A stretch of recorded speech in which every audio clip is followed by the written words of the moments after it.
भारत की GDP growth rate में थोड़ी नरमी दर्ज की गई है। जून तिमाही में जीडीपी ग्रोथ रेट पिछले 5 तिमाही में सबसे कम रही है। अप्रैल जून 2024 तिमाही में भारत की जीडीपी ग्रोथ रेट 6.7% दर्ज की गई है। पिछले वित्त वर्ष की इसी तिमाही में जीडीपी ग्रोथ 8.2% थी।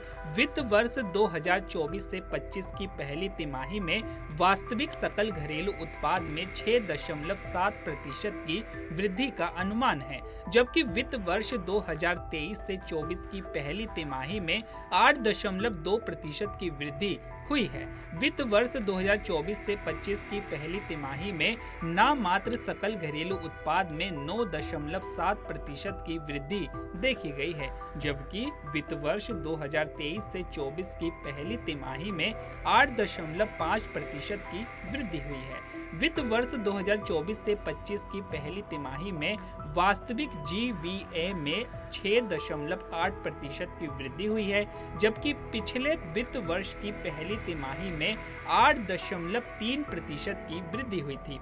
एक डेटा के अनुसार चालू वित्त वर्ष 2024-25 की पहली तिमाही के लिए भारत के सकल घरेलू उत्पाद की वृद्धि दर धीमी होकर 6.7% हो गई। अर्थशास्त्रियों को उम्मीद थी कि लोकसभा चुनावों के बाद सरकारी खर्च में मंदी के कारण भारतीय अर्थव्यवस्था की वृद्धि धीमी हो जाएगी। विशेषज्ञों का कहना है कि भारत दुनिया की सबसे तेजी से बढ़ती प्रमुख अर्थव्यवस्था होने का टैग बरकरार रखेगा।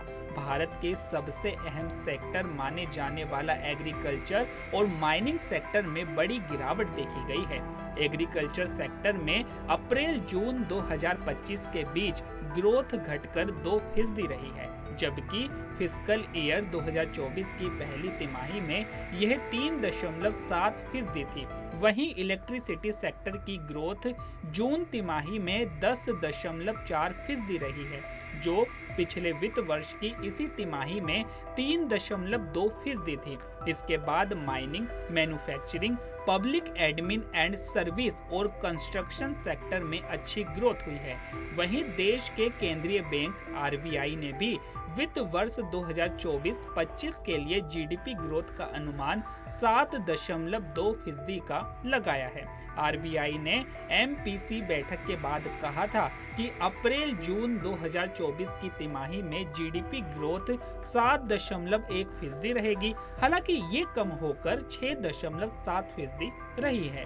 वहीं Q2 के लिए अनुमान 7.2%, Q3 के लिए 7.3% और Q4 के लिए जीडीपी ग्रोथ अनुमान 7.2% रखा है।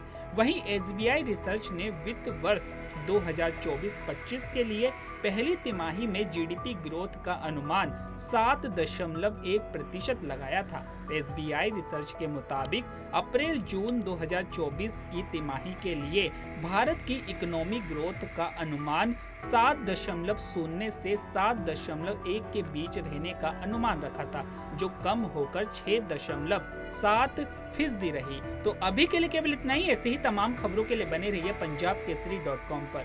नमस्कार।